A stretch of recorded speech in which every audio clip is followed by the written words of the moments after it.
des joueurs incroyables.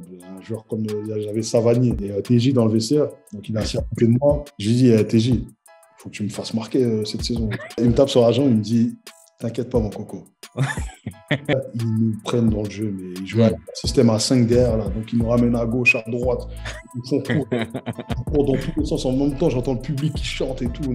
C'était un match de fou. Salut l'équipe, donc aujourd'hui on a un extrait du 24e épisode du podcast avec Hervé Liboy et cet épisode est sponsorisé par Fearless Custom. Fearless est une marque suisse spécialisée dans les protèges tibia personnalisés et dans les chaussettes antidérapantes. Leurs produits sont portés à tous les niveaux, des échelons amateurs en Suisse jusqu'à la dernière Coupe du Monde qui vient de se dérouler au Qatar. Quand vous voyez l'éclair, c'est que c'est Fearless. J'ai essayé plusieurs chaussettes antidérapantes, mais j'ai jamais trouvé mon bonheur parce que je les trouvais toutes un peu trop épaisse. Et avec Fearless, c'est plus un problème parce qu'il propose deux modèles de chaussettes. Donc il y a la gamme confort qui est encore plus fine pour proposer encore plus de confort. Et il y a la gamme speed qui offre un peu plus de compression au niveau de la cheville pour permettre plus de stabilité et une performance optimisée. Ensuite, il y a les protèges tibia. Et c'est là que Fearless fait le break.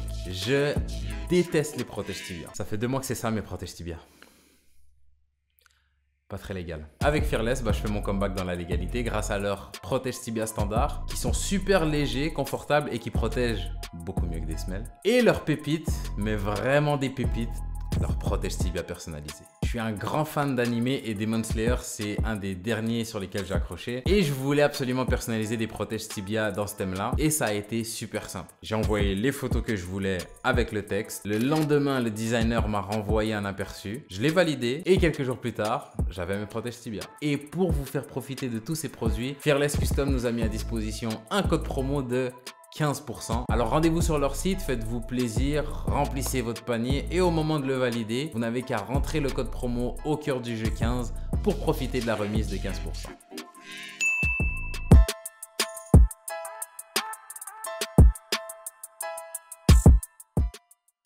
Est-ce que par exemple, juste en termes de préparation, installation, le club, l'engouement autour du club, est-ce que tu vois une grosse diff entre la Ligue 2 et la Ligue 1? C'est totalement différent. Déjà, nous au PFC, avec tout le respect que j'ai pour le club, nous on n'avait que 2-3 pélos dans les... Là, j'arrive à Nîmes, mais l'engouement, un engouement de malade. Il y a un truc de... C'est incroyable. Franchement, j'ai vécu des moments là-bas, mais c'est incroyable. Et je le souhaite à tout le monde. Dès les premiers entraînements à la Bastide, dès les premiers entraînements, déjà les supporters ils sont là. Ça te met déjà dans l'ambiance. Est-ce que ça aussi t'arrive direct à l'ignorer ou il y a une petite période d'adaptation par rapport à ça? Moi franchement je me suis vite fondu dans le mood. Okay. Après ce qui m'a marqué c'est que les médias en Ligue 1 c'est pas pareil qu'en Ligue 2. Okay. Ah ouais, ça n'a rien à voir. Si on appelle ça la Ligue 1 Conforama, c'est pas pour rien. Ouais. Franchement, c'est pas n'importe quoi. Les médias là-bas, ils sont présents. Tout est décortiqué. Non, franchement, la Ligue 1, c'est autre chose. C'est vraiment autre chose. Et cette saison, elle se passe comment? C'était une bonne saison, franchement. Il y avait des joueurs incroyables. Un joueur comme j'avais Savanier, qui est à Montpellier, qui est encore incroyable. Incroyable. C'est un phéno. Il était dans le vestiaire, j'ai eu la chance qu'il soit assis, il s'asseyait à côté de moi en plus. Alors que lui, on s'est rencontrés plein de fois en Ligue 2. Et pour moi, c'était un joueur moyen, tu vois. Et TJ dans le vestiaire, donc il est assis à côté de moi. Et après, tu vois, au fur et à mesure des entraînements, je lui dis TJ, il faut que tu me fasses marquer cette saison.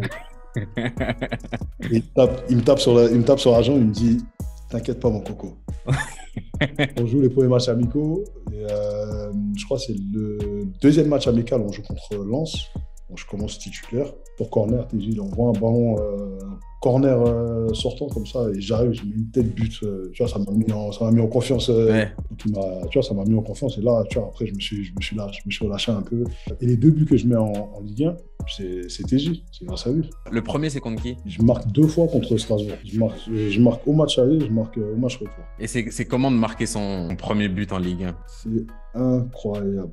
Et en plus, je marque à Strasbourg. Strasbourg, c'est un des stades que je kiffe. Là, tu sais, j'aime l'engouement qu'il y a là-bas.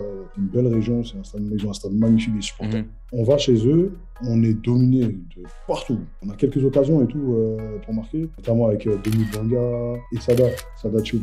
On a 2-3 occasions avec Sada Choud et Denis pour marquer. Et en gros, on rate notre chance, tu vois. Et eux, derrière, ils nous prennent dans le jeu. Mais ils jouent à un système à 5 derrière, là. Donc, ils nous ramènent à gauche, à droite. Ils font court, dans tous les sens. En même temps, j'entends le public qui chante et tout. Nanana. C'était un match de fou. C'était un match de fou. Mais, tu vois, dans ma tête, j'étais vraiment paramétré. Et, tu vois, avant le match, je me suis dit, je vais rien lâcher. Tu vois, j'ai dit, je vais rien lâcher. J'ai dit, ça va être dur, mais je vais rien lâcher. Et ce match-là, il y a un peu un cadeau empoisonné du coach. Dans quel sens? Dans le sens où je n'étais pas titulaire, moi, de base. Normal, tu vois. Moi, je suis venu, je suis un ancien. En gros, il avait sa charnière, tu vois. Et, donc, les deux, ils faisaient bien la paire, tu vois. Et il y avait un autre ancien qui était là aussi avec nous. C'était Fethi Arek. Donc, ça se jouait un peu entre Fethi Arek et moi. Et Fethi, c'était leur capitaine l'année d'avant. Ok. En gros, moi, ils m'ont ramené pour prendre sa place à lui. D'accord. Donc, voilà, c'était un peu compliqué.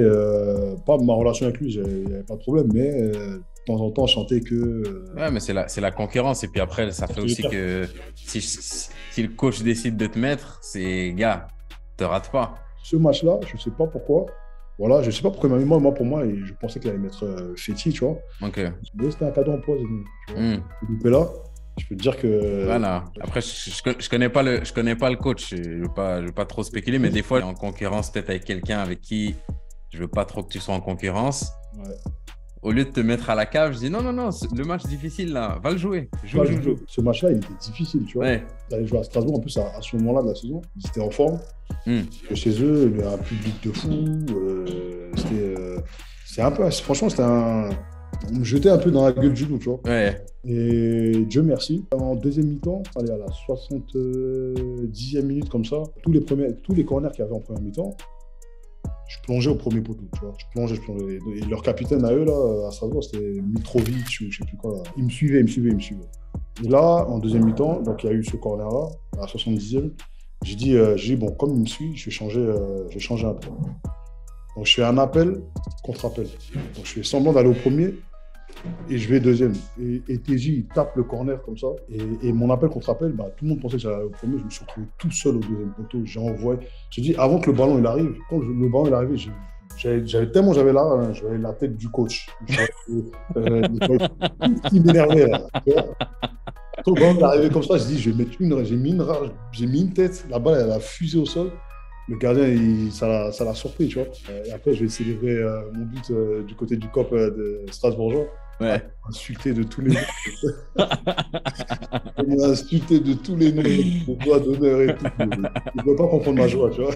Ouais. Et on gagne le match 1-0 sur ça. C'est comme ça que j'ai réussi à enchaîner des matchs au moins jusqu'à la trêve, tu vois. C'est tout pour l'extrait d'aujourd'hui. J'espère qu'il vous a plu. Si c'est le cas, likez, abonnez-vous et activez la cloche pour être sûr de ne pas rater l'épisode complet qui sort la semaine prochaine. En attendant, je vous invite à me rejoindre sur Instagram parce que c'est là que je suis le plus actif et que j'interagis quotidiennement avec vous. Je vous invite également à me rejoindre sur TikTok pour des extraits de podcasts inédits et du contenu exclusif. C'est tout pour moi et en attendant la prochaine fois, peace!